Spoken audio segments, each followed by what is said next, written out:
Good evening, everyone, and thank you so much for coming out tonight. My name is Drew Dameron, and I'm the library manager here at the Tokyo American Club.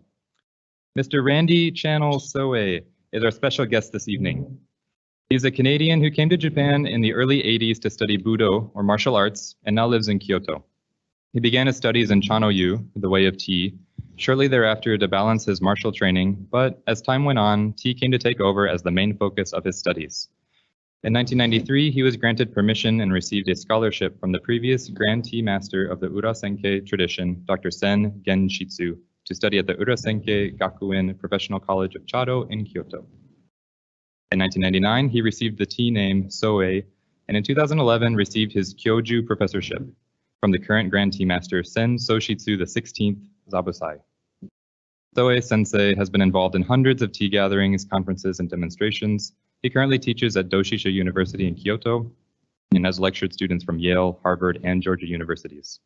He is the owner of Ran Hote, a small Japanese cafe and gallery near Nijo Castle, and in 2010 developed his own line of tea from the Kyoto Nabe area of Kyoto.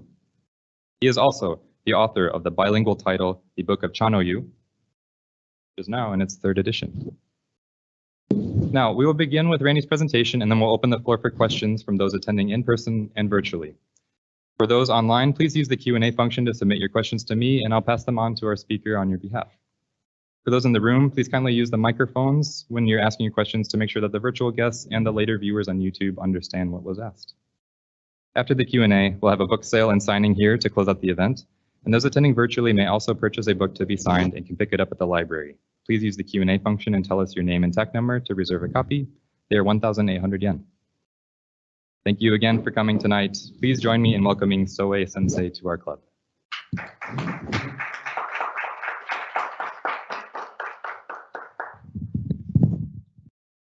First, thank you very much for coming this evening. I hope I don't disappoint in my lecture. A lot of pressure on me. I normally don't do this in Japanese or in English. And so thank the American Club for inviting me. Thank you, Tony, for the introduction. I'll be looking forward to having this short but sweet Ichigo Ichie moment with everyone tonight. So let me get into my presentation and we'll start from there. Thank you.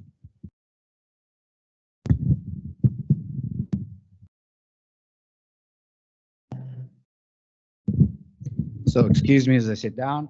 And I'll have you focus your attention to the screens on either side, whichever one's better for you. Before we start, I just want to apologize if it's a little bit too much of a reflection for you. You can just kind of cover your eyes like this. And so we start today. My lecture is Chado, the way of tea. How many of you here have done the tea ceremony, as it's commonly referred to? Okay. How many of you are practicing now? How many of you would like to practice? Zuto seito boshu chu. I'm always looking for new students, so anytime, okay. So that's my name, Randy Channell Soei. Soei is the name that I was given by the previous Grand Tea Master, as explained by Drew just moments ago. It's what we refer to in Japanese as a chame, or the tea name, and it denotes a certain, what I would hope to be a level of skill. And so I am Soei, which as a Canadian is kind of interesting because oftentimes Canadians will say, how's it going, eh? So if the Grand Tea Master knew that, that's pretty cool. I actually wanted So-ran, which is like, my name is Randy. Many times when Japanese people will get a So name, it will be coming from one of the kanji of their names. Like say, for example, a woman with the name Amy, the name might be So-mi or something. And so I was thinking So-ran, like Midareru no Ran. Would have been perfect for me, but I guess it's better than so-so. So this is the gentleman that I was just speaking of. This is Sen Genshitsu. He is 98 years old, very Genki, still promoting the way of tea nowadays all over Japan, but prior to COVID, all over the world. When he was 94 years old, he was out of Japan promoting the way of tea in 20 different times in 1 year. That's more than I've been out of Japan in the long time I've been here. And this is his son, Zabusai. The previous Grandmaster's 15th Zabusai is the 16th generation of the Urasenke tradition, which is the tradition that I belong to.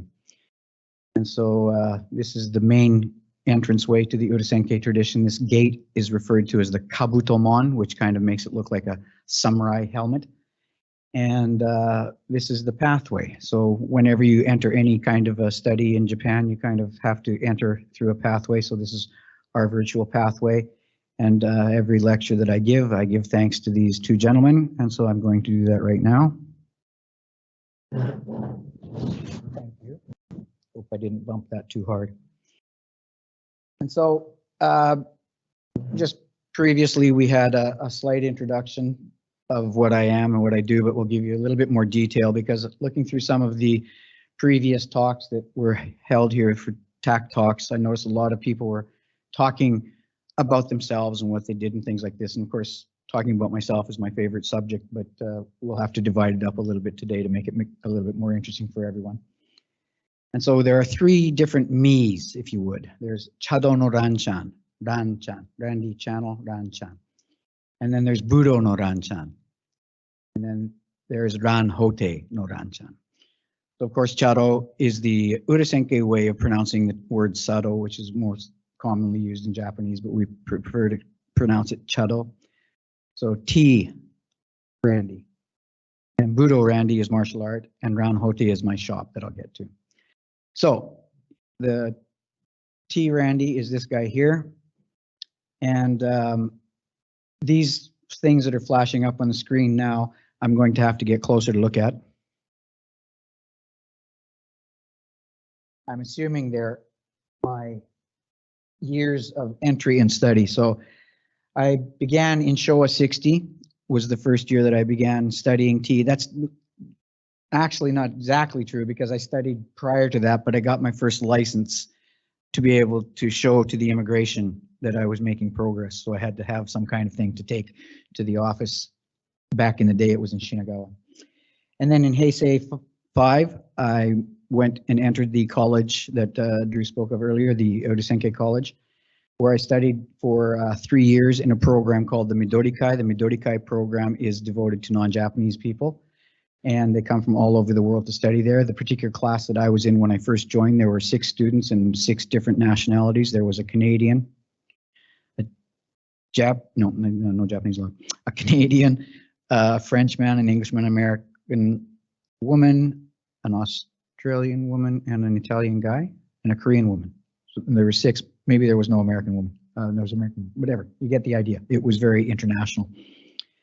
And then I graduated in the 8th year of the Heisei period, which was, I can't remember what year, let's forget about it. And I graduated with the first level teaching certificate.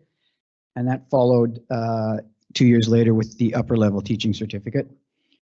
And then in the year of Heisei 11 is when I received the name Soei. And then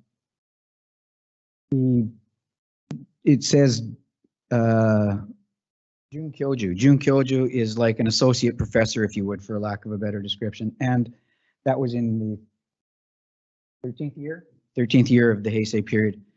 And then many, many years later, like Heisei 25, I received my Kyoju. And in Japanese, I say yatto, means finally. And then I wonder when I'll receive my Sei Kyoju, or my proper is maybe not the right translation, but you know what I'm getting. And that's Chadon Ranchan. Next, or actually it looks something like this, where here I'm standing in front of the gate that we just showed you earlier in a tea room, preparing tea. Here I'm actually in Nagoya, serving the man on the right side. The non-Japanese fellow is the Canadian ambassador, and the man next to him is the man that created Toyota. That's Mr. Toyota. And neither of them knew how to drink tea properly.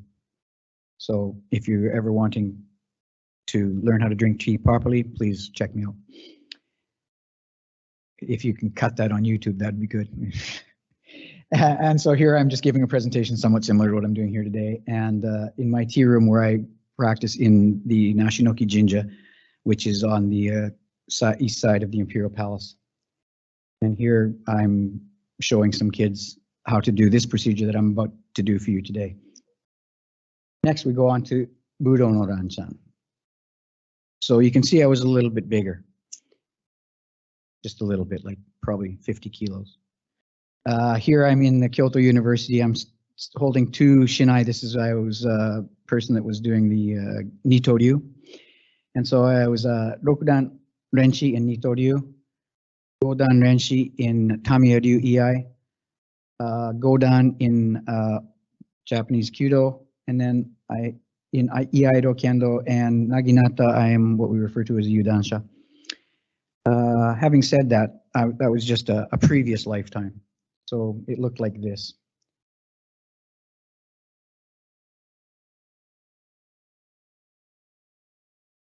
And this is all something that is what we would say in Japanese, kakoke, past tense.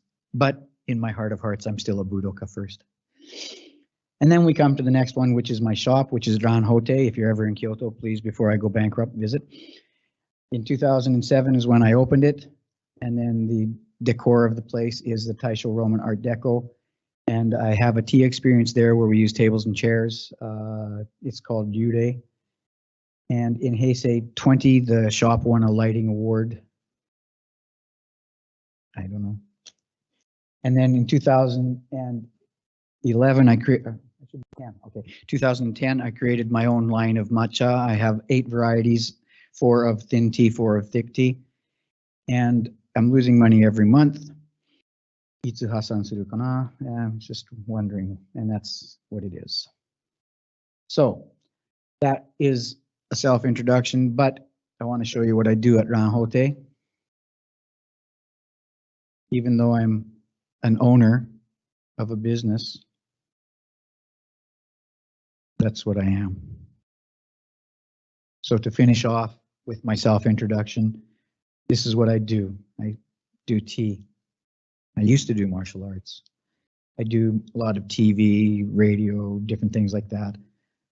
This event was for Cool Kyoto in Tokyo here. Here I'm giving a presentation. I think it's at Marui. I'm teaching a class on just how to make tea without all the, the tea ceremony things behind it. Just how to make a nice bowl of matcha. Another TV show with the Geiko Maiko, and doing Nitoryu. There I am. This is for an exhibition that was shot by a very famous photographer. That's Russell Wong. This exhibition was just finished in Singapore. Here I'm teaching the Geiko. The Geiko is the woman making the tea, and the Maiko are the 2 people that would be acting as her guests. So I was teaching them how to do things. Of course, they know it, but I was just brushing them up, so to speak. Making tea and cutting something. But I'm just a dishwasher at the end of the day. So anyways, that's my self-introduction, and let's move on to the lecture of the day, which would be what I would like to call the way of tea, chado.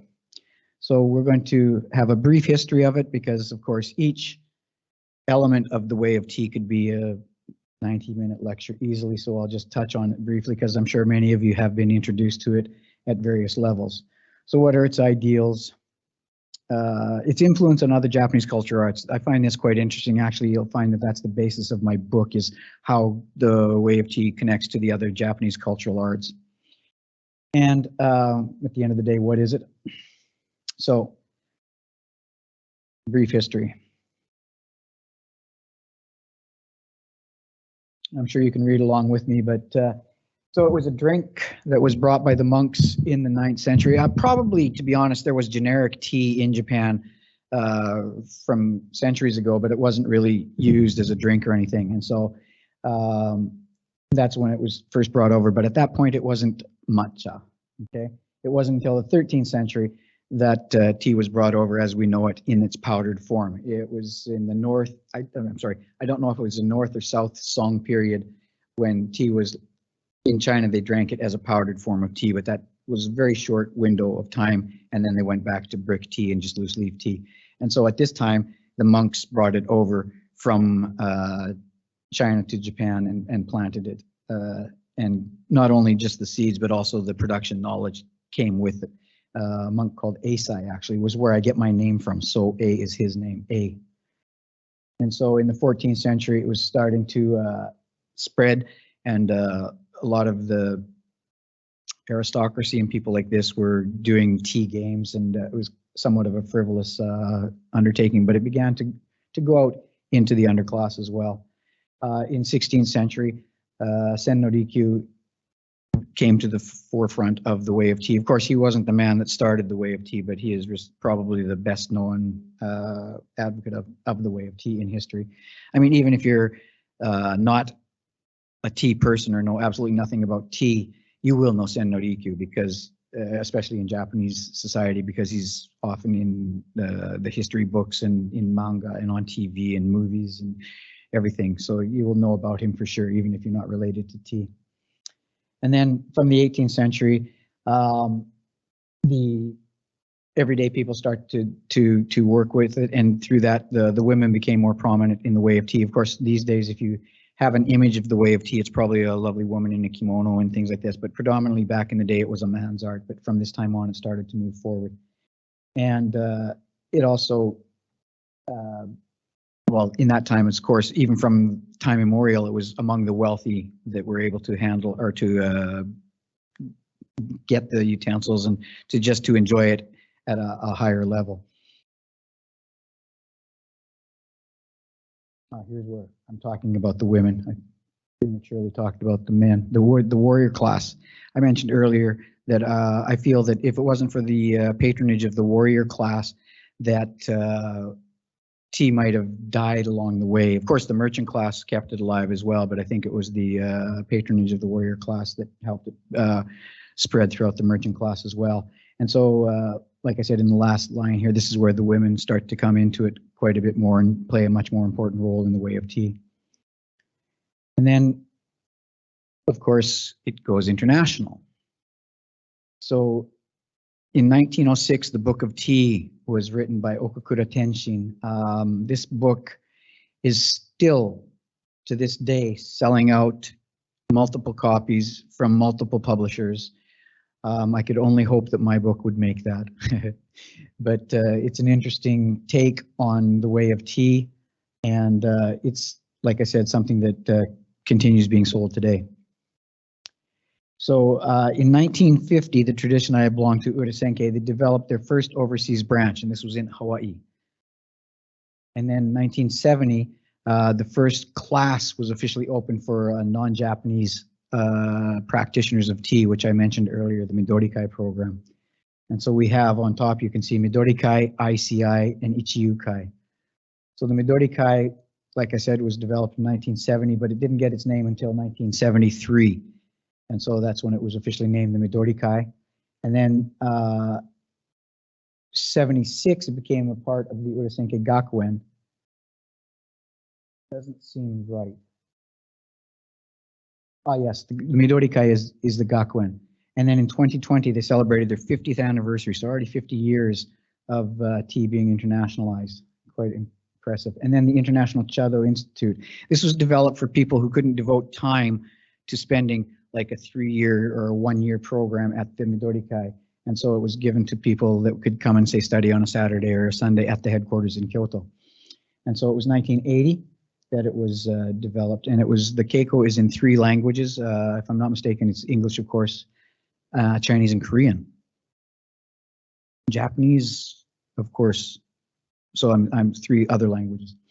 And then Ichiyukai, which is what I am a member of. Ichiyukai was developed in 1984 as a Soei Jikimon, which means a direct study group to the headquarters or to the Grandmaster.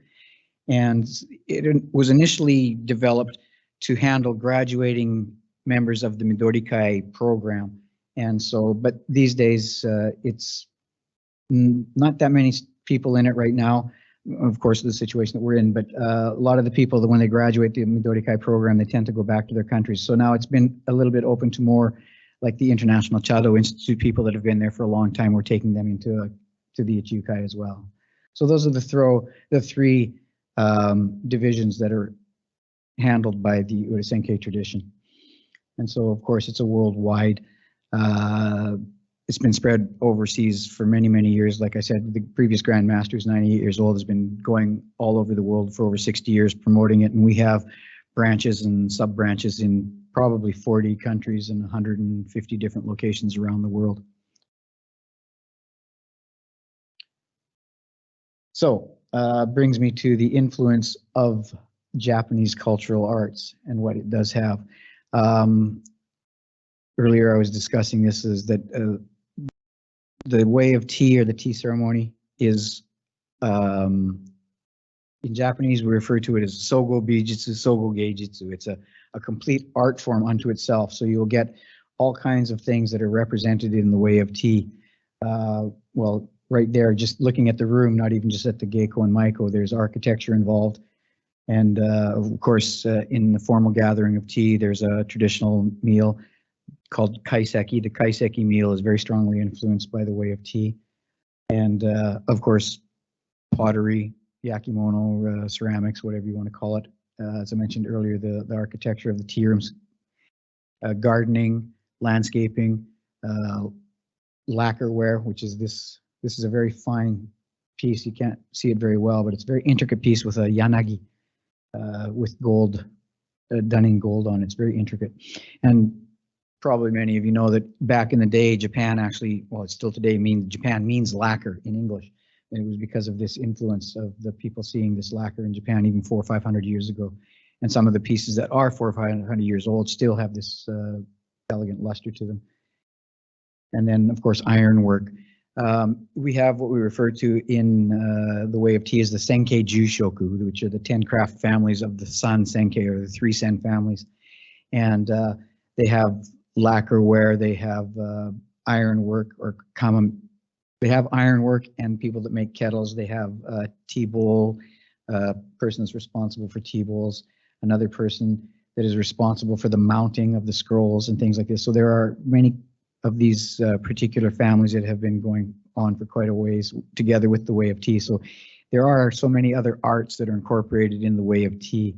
It's not just serving a bowl. At the basic heart of it, yes, it's serving a bowl of tea with hot water. And so the ideals of it are very simple. We have 4 principles of tea. Wa, Kei, Sei, Jaku, or in English, harmony, respect, purity, and tranquility. Okay? And so these are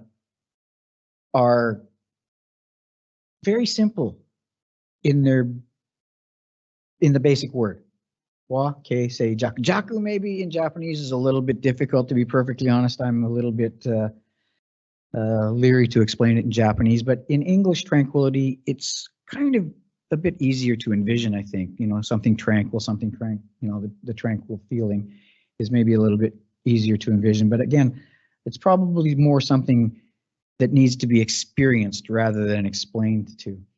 And so these are the 4 principles, and these are principles that were developed by Sen no Rikyu 500 years ago. They were valid then, they're valid today, and in 500 years from now, they'll be valid as well. So it kind of shows the timelessness of the philosophy of the way of tea.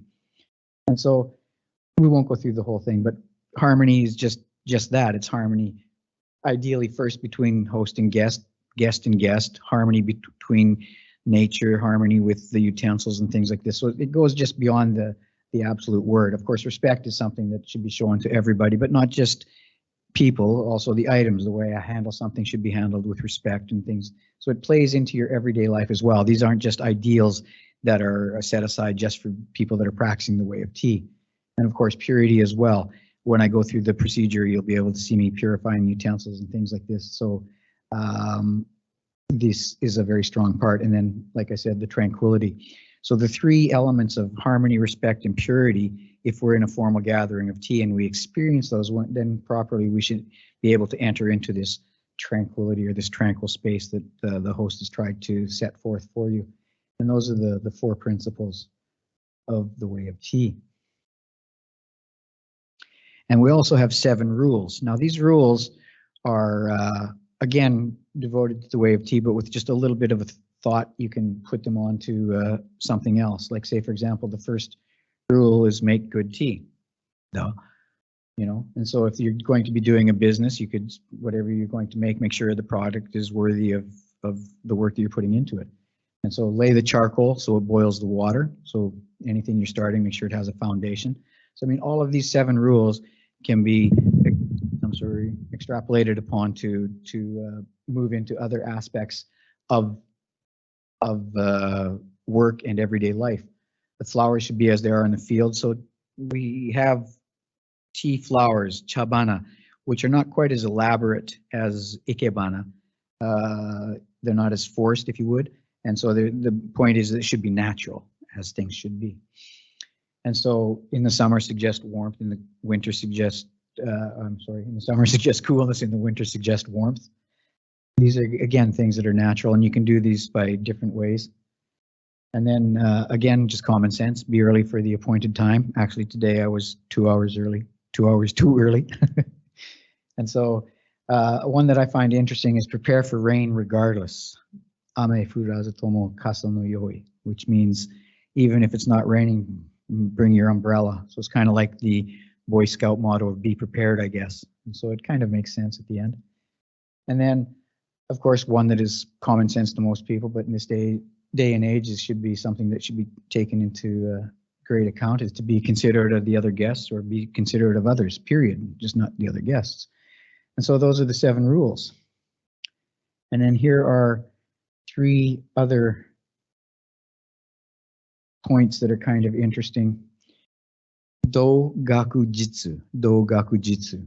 Do, of course, means the way. Gaku, study, and jitsu is reality, I guess you could say. So it's like first you're learning to study it, and then you're going, first you enter the way, you start to do it, and then you start to study it, and then you can actually put into practicality what you've learned. I mean, in the martial arts world, we have this with like shuhari and things like this as well. So like I said, these are not only things that can be used in the way of tea, they can be used in other walks of life as well. And there's a connection, of course, with Zen. If you think of the time period when tea became popular, Zen was a very strong force, as it is somewhat today as well. And so we have a saying that is cha zen ichimi, which means tea and Zen are of one flavor. And so you can see there's a very strong connection with it. The tradition I belong to, Senke, we have a strong connection with the Rinzai sect of Zen, and all of the Grand Masters will take study and receive names through that. My name, So Zen, the So is from that Daitoku, the style of, it means sect, but it's comes from that.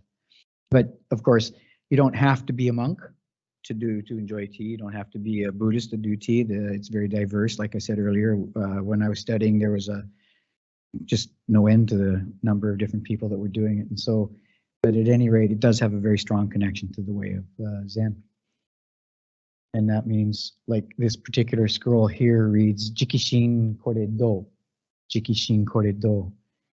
The straight mind is the way, I guess. And then this one is Kumo no Mushin. Kumo no Mushin. This is a little bit interesting because it's what it directly translates to is cloud no heart. And it doesn't mean that the clouds are heartless. It just means that the clouds are just there and they're doing things without thought, kind of an idea, I guess. And then Zanshin, which is more or less one of my favorite terms, which in the martial arts would be, I guess we could translate it as situational awareness, but it actually means lingering heart. And so in the way of tea, it doesn't have kind of this attitude with it. It's more like that kind of a thing. So it's a little bit gentler in the way of tea than it would be in the martial arts, but it comes from the same thing. But at any rate, you can see that's a lot of heart. And so that brings us to what I mentioned earlier, Ichigo Ichie. I'm sure many of you have heard the term. Oftentimes it's translated as a once-in-a-lifetime opportunity or one-time, one meeting. Myself, I use it as a Kodak moment. And so it's something that we can not repeat. If we're sharing these moments together right now, even if we come back tomorrow wearing the same clothes, doing the same thing, the exact same lecture, we can't experience this moment. And so with that, I'm going to get up and do a Kodak moment. Can I get everybody in? Camera, follow me.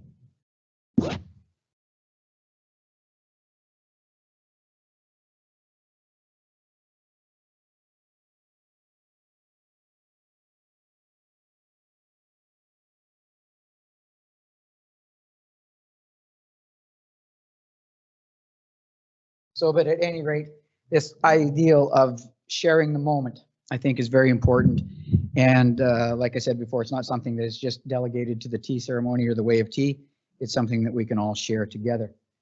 And so, if I'm not mistaken, yes, I think that's the way it is. I have taken up probably too much of your time right here, but I would like to close with maybe the lecture was a bit boring or not fast enough or anything, but if you can't remember anything that I've told you today, at least, oops, I'm going to explain what this is. And so simplistically, you could say that it's just boiling water, making tea, and sharing it with others. Realistically, it's a traditional Japanese cultural art practiced by many people around the world. And then idealistically, it is a complete cultural art form that encompasses social, philosophical, spiritual, and aesthetic elements. And so I want to leave you with that. And like I said, if you don't remember anything today, just remember to smile, and then I think we'll be okay. And after this, I will do a presentation. After the presentation, we will get to that. And so here I said, buy 10 copies each. Okay, thank you very much. And that brings me to an end of the lecture. Pass it off to Drew. Thank you. Would you like to go through a demonstration or some Q&A? I'll go through the, which would you prefer? Presentation first? Let's do the presentation or the demonstration first, and then you can ask questions about that as well. So Sounds good. I have in front of me here a tray. This is what we refer to in the Urasenke school as bon ryaku. And this is the first procedure that we would learn in the way of tea. And it's something that, though it's somewhat basic, it does encompass all of the elements in the way of tea. So what I'm going to do now is, who has done tea before? You said there were several people that raised. Who has never done tea before? That's what I want to know. So I'm picking on you.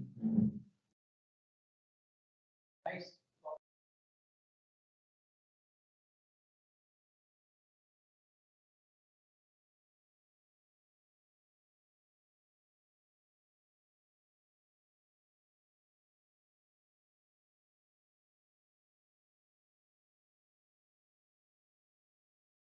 And so, of course, I would have loved to serve everyone today, but time restrictions being as they are, we have one person that will act as a representative. And so what I will do is begin, and as I'm going through it, I'll explain the movements that I'm doing and tell you about it, rather than just letting you watch only. Watching only in a quiet element is also quite nice, but I feel for the short time that we're here, I would like to explain things. So I begin first by purifying the utensils that I've selected for you this day. Of course, they've all been cleaned before they've been put out, but I want to show my respect and appreciation for you coming to partake of the tea with me today. So once again, I purify them in front of you.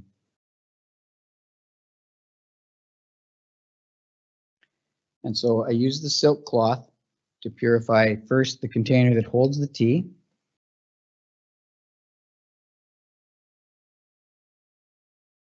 And then, again with the silk cloth, I use this is the tea scoop. I will purify the tea scoop. And as I'm doing this purification, it said I'm to be polishing my own character. It'll polish too much in some places, but you get the idea. And then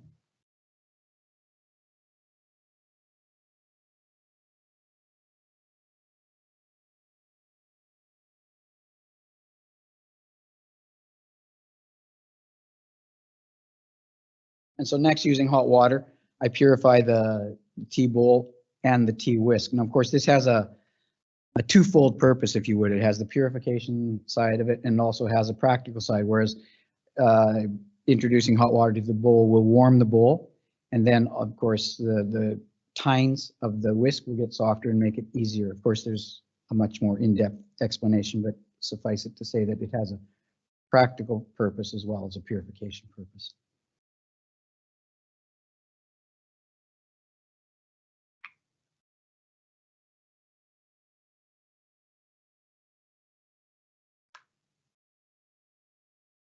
And then I just throw the water out on the floor.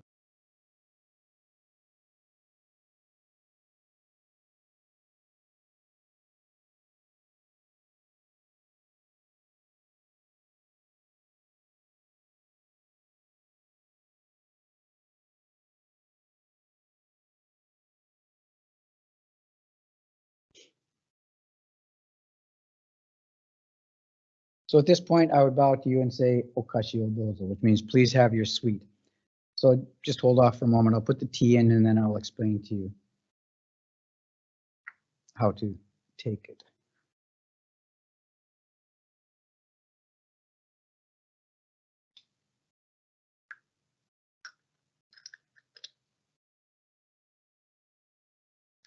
So I've given you a sweet. Of course, there's a plastic cover on it. So you just remove the cover. You can take that home as a souvenir. And then you would make a slight bow of respect with the sweet. And then just, yeah. No, don't feel bad. No. Because I'll be giving something to everybody later. So you won't feel that bad. And so back in the day, the sweets would have been served in a bowl and everybody would pass them with the chopsticks and things like this. But these days, nowadays, it's each one person kind of a situation. And so the guest is taking the sweet and I will continue preparing the tea.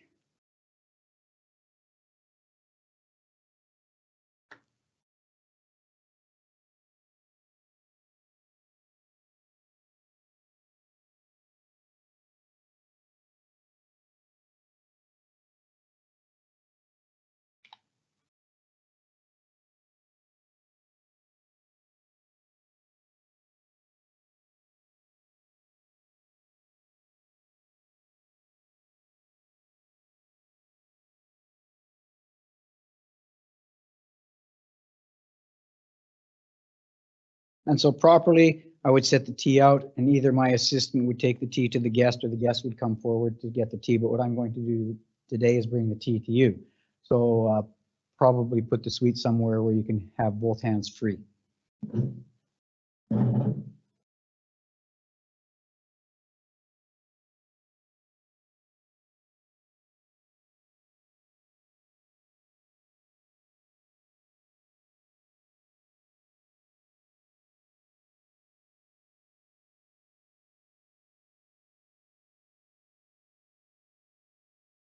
Okay, and then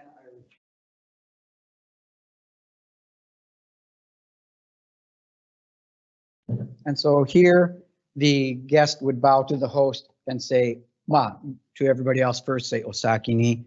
But in this instance, let's just bow to the host and you would say, otemai chodai itashimasu. You're probably going to have to take the mask off unless you want to make a green stain. And so here what you do is you hold the bowl like you're holding it now. You make a slight bow of respect. And then you release the right hand, turn the thumb up and take it at about, not the right hand thumb, at about 2 o'clock. Envision the bowl as a clock and put your thumb at 2 o'clock so you can pick up the bowl and turn it to 4 o'clock. And then once more, 2 o'clock, 4 o'clock. So what you're doing is you're turning the front of the bowl away. I'm just mentioning 2 and 4 for ease of remembering. And then you would just, no, only 2 times. You're turning it all the way around now. And then, so you can, there you go, that's good. And then just drink at your leisure from there. If the taste is not agreeable, you just take a sip and then pass it back and we can do it. But I think it should be very nice. I hope. My own personal tea. Oh, thank you very much.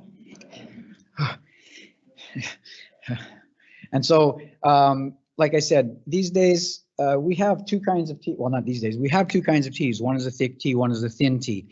And prior to COVID, the thick tea would have been made, say, for example, if I was serving you 3 people, I would make 3 persons worth of tea in 1 bowl, and then you would drink 1/3 and pass it from hand to hand, and you would drink from the same spot and continue drinking until it was gone. But of course, these days now with the way things are, each person will receive their own bowl. And so 1 bowl is made for 1 guest and then another bowl is made for another guest. So it's quite a bit different. When it will return to pre-COVID times, nobody knows, but as it is now. Sorry, so did you, yes. Yes, you allowed, Yodi, you must. I need the bowl back. So normally we would say that the tea, we would take it in 3.5 sips, but sometimes the water's too hot or the tea is too much or the things like that. So it's not really a major consideration. Just, you don't want to just be blowing on it and sipping it like 10 times or something like that. So, but it's something that you should enjoy. You don't want to drink it like beer, blah, blah, blah, like this. You want to enjoy each sip as it goes down. Okay. Oh. Okay, that's very nice. So that will work. So let me just finish off where she started. So I'll turn the bowl slightly so we're not drinking from the same place. Not that I'm concerned about that, but at any rate, what you do is you would make I'll do it from here from the beginning. You make a slight bow with the bowl like this after saying Temai chodai tashimasu to the host. You make a slight bow like this, and then you would turn the bowl once, twice clockwise. Rehold it and then drink. And like I said, each sip you would enjoy. The first sip should have an audible slurping sound. The other sips, whether they do or don't, is not important, but the last sip should be an audible sound like that. And then you would take your thumb and forefinger and you'd wipe the bowl from, say, 5 o'clock, 7 o'clock to 5 o'clock where your lips were on the bowl. If your mouth's a bit bigger, you can go from 8 to 4. If you have a really big mouth, go for it 9 to 3, and then wipe your fingers off on the person next to you. Actually, you can't do that now because they're too far away. So you'd probably have to use the papers that you have prepared inside your kimono. And then after that, you turn the bowl back once, twice, and you would look at the bowl. Part of the enjoyment of the guests is to appreciate the bowls that the host has selected. Today I selected a bowl with a motif of maple leaves on it. And so it's the Sogo Bijis, or the complete art form among that, is part of the enjoyment, is to look at some of the utensils. So like I said, I prepared this one. And then you would come back as she did, and the bowl would be once, twice the front turned back to me. The point I'm making is that the front of the bowl is facing to you or the person you're giving it to, except when you drink. Then out of a sign of humbleness and respect, you turn it away so you don't sully the front of the bowl with your lips, so to speak, and then turn it back. Clear as mud? Okay, let's progress.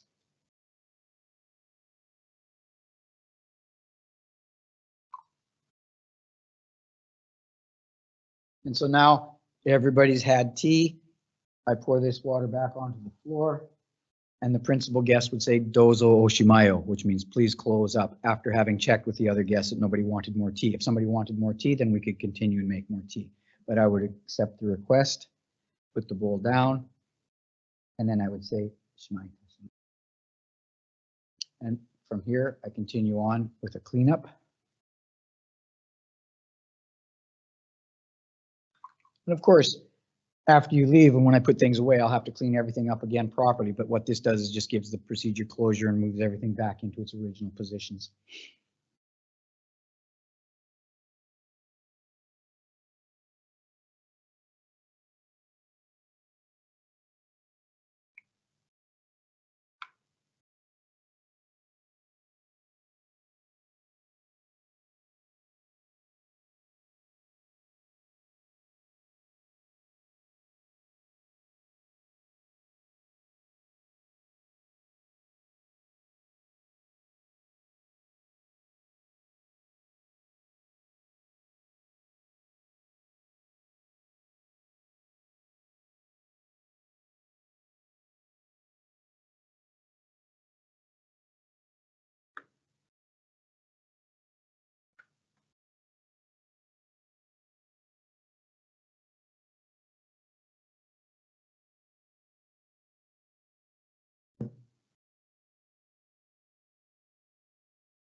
So thank you very much. That concludes the presentation. Here, if you want to take over, we can go Q&A. Thank you very much. Appreciate it, Soei Sensei. My pleasure. Please.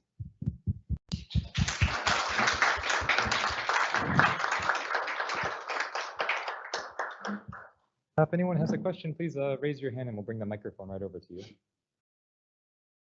Thought we were going to miss this one.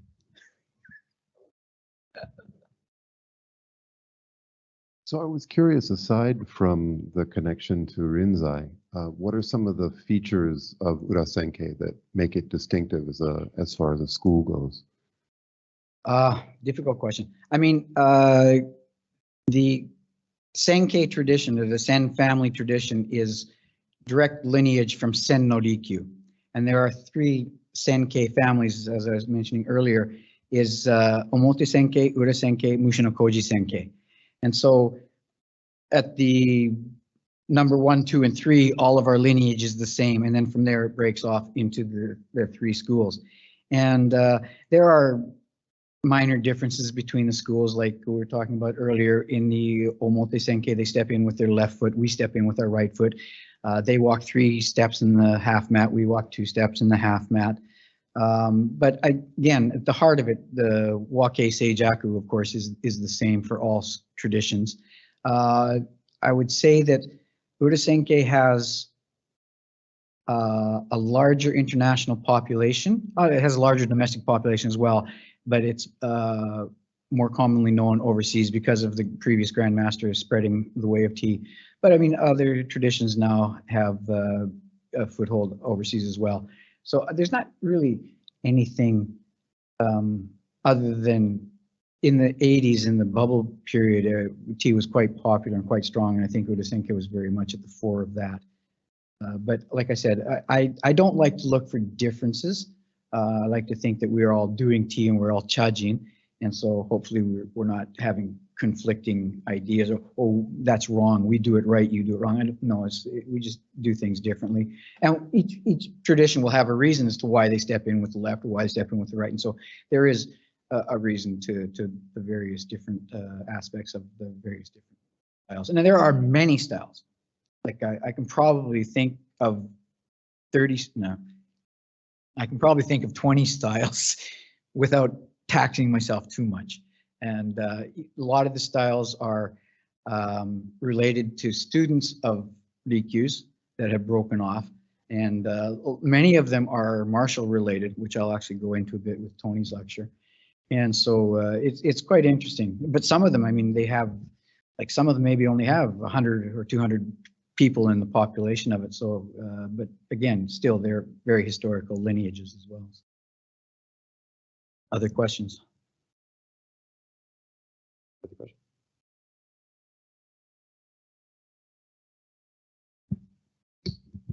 You can stand up.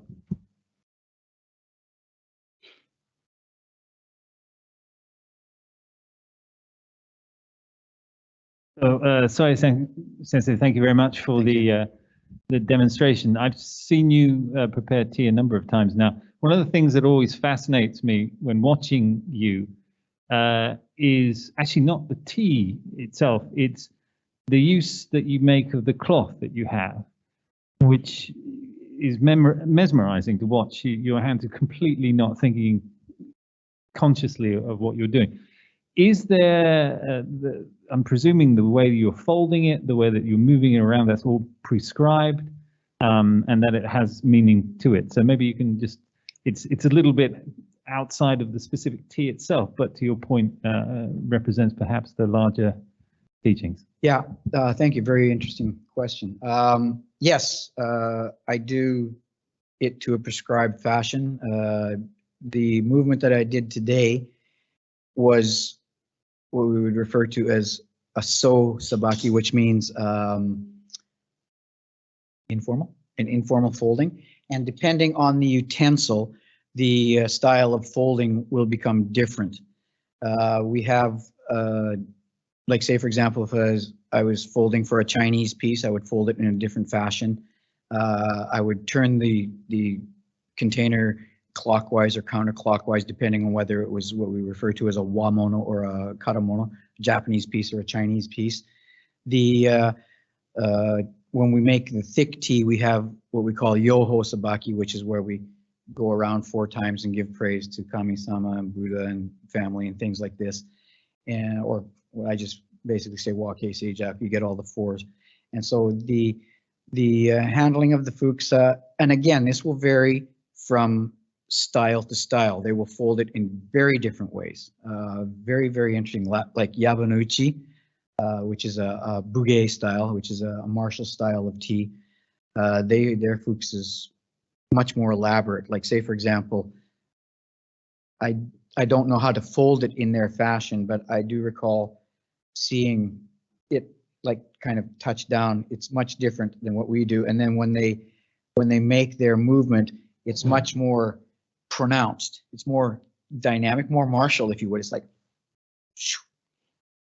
this. Of course, to the Yabanuchi people, I'm sorry because I don't really know much about it, but I do recall that it was a much more dynamic movement. And so the handling of this silk cloth, which is kind of the symbol of the host side, if you would, this cloth like this, like when we put it away, we have a certain way of folding it as well. And then it would go into our fold. And then when we took it out, we would have a certain way of handling it as well. Pull it away from us and put it down.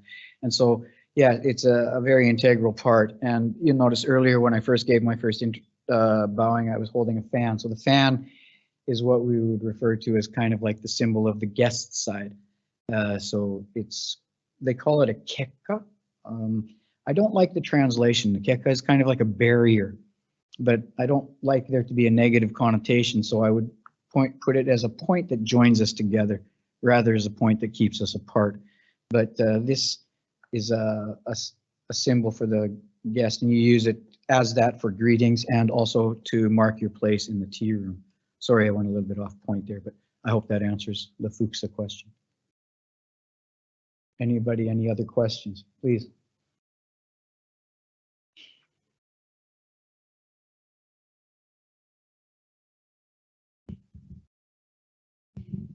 Sorry, obviously you know that I hadn't done tea ceremony before, so it's a basic question.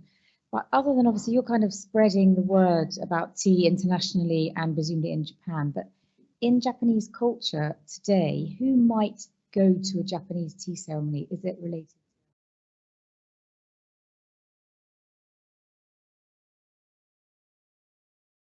Yes. Oh, tea can be done every day, anytime, for anything. What it's done for is most often, like say for example, my own students, I will host a tea. I actually just hosted a tea at the Kurudani-san in Kyoto, a large temple in Kyoto, and this was a tea that was open to the public. And so a public tea is, like I said, it could be advertised on Facebook, Twitter, whatever kind of social media, Instagram, and then the people could come. If it was a closed style tea, I'm talking right now informal, because we have two styles. We have an informal and we have a formal. The informal is called a chakai, which most people can kind of get an image of, but the chaji, which is the most formal one, even the two characters, chanokoto, chaji, chakoto, the average Japanese person wouldn't be able to get an image in their mind. And so the chaji is more saved for people that have tea skill and tea knowledge. And the chakai, of course, can be oriented to people with tea skill and knowledge, but oftentimes it's just what we refer to as a skigama, which is like a monthly chakai or a monthly tea gathering that anybody's welcome to join, and they're hosted at temples, shrines. But if it's a little bit more private, like you were saying, for birthdays, anniversaries, anything like that is good. Actually, tomorrow, no, 19th, we're celebrating the anniversary, not anniversary, the memorial of Sen Sotan, who was the grandson of Sen Norikyu, who was the one that was responsible for dividing the Senkei tradition into three paths, if you would. And so it's, I don't remember, 400 some years, I guess. Yeah, his memorial will be on Friday. Yeah, and so, but for any reason at all, you could do it, like graduations. It's just totally up to you. And the other point of that is if you're going to do it, you have to be able to gather utensils that are going to reflect the idea of the theme that you've chosen. You know, today I did a little bit of that because I didn't really have a theme so much in mind as knowing that the Tokyo American Club wasn't just for Americans, but it was kind of international. And then I brought a tray that was made in Firenze in Italy. And this tea container is a container that is made in Myanmar. And the floor that I keep throwing water on is a piece that was made in China. And the tea scoop was made by a Canadian and the bowl by a Japanese. So I mean, it's kind of in itself a little bit of an international flavor. So when you're wanting to do a tea, then that's what you would have to take into consideration, is what kind of utensils you would select to put together for the guests. Thank you. There's a question from a virtual attendee. Okay. With your continued study in tea ceremony, what are you working on or studying now? Oh God. I'm studying, Yodi. More than studying, I'm practicing to become a better person. How does that sound? At the end of the day, the harmony of, or the 4 principles of Wa Kei Sei Jaku are something that I would like to put more into my life, and follow the 7 rules. I hope that doesn't sound cultish, but as far as the level of tea that I'm at, of course, I don't know it all. I don't know that anybody can. Well, actually, my sensei was pretty close, but there are, there's so many facets to it. It's all encompassing. Each aspect of tea itself could become a lifelong study, like bamboo work. I know there are men that are devoted to bamboo. Like I said before, we have the Senkei Jusho, or the 10 craft families, and there's one person that is just devoted to bamboo. Lacquerware, of course, you could devote your life to lacquerware, metalwork, pottery, ceramics. So I mean, everything in the way of tea is a lifelong study, one by one. So as a, I don't want to say the word master, tea master, but as a person of tea, I have to have a certain knowledge on a lot of different levels, similar to like a jack of all trades, I guess. Master of none is not what I want to say, but you know where I'm going. It's just, there are so many more things to do. So for me, at the level that I'm at now and the time I put into it, I'm in my element when I'm doing what I'm doing right now, where I'm sharing it with people that hopefully I'm planting a seed of interest in the way of tea for the people that are here. Some people won't enjoy it. Some people will like it. Some people think, eh. But at the end of the day, my goal is to try and to instill interest in the people that are experiencing what I do for tea. And that's why when I do informal tea gatherings, a lot of the times they're not regular informal tea gatherings, because a lot of the informal tea gatherings are just, I go in, I make the tea, I serve the sweets, and that's it. We don't speak much, because tea is a little bit like that. But I like to make sure that the people that are in my gatherings are aware of what's happening, because a lot of people that come to my gatherings are first-time people, or people that aren't very confident in doing tea, and that's a lot of a problem for even our Japanese people as well. Is they don't have the confidence to do tea properly. They're going, oh, I'm so embarrassed. I don't know how to handle the tea. I don't know. It's not a problem. We eat and drink every day, so that's where it starts, and then you can go from there. If you didn't, like say for example, if everybody knew how to do tea, I wouldn't have a job. So we need people that don't know tea. Please. Does that answer his question, please, or her question? Thank you. Question. Got time for one more question. Okay. That's a very typical Japanese reaction. I'm very surprised that the non-Japanese are like that. You're Okay. free to ask yourself a question. Okay. What am I doing here? Well, again, let me stand up and thank you. Again, thank you, Tony, for the introduction. Thank you, Drew, for inviting me.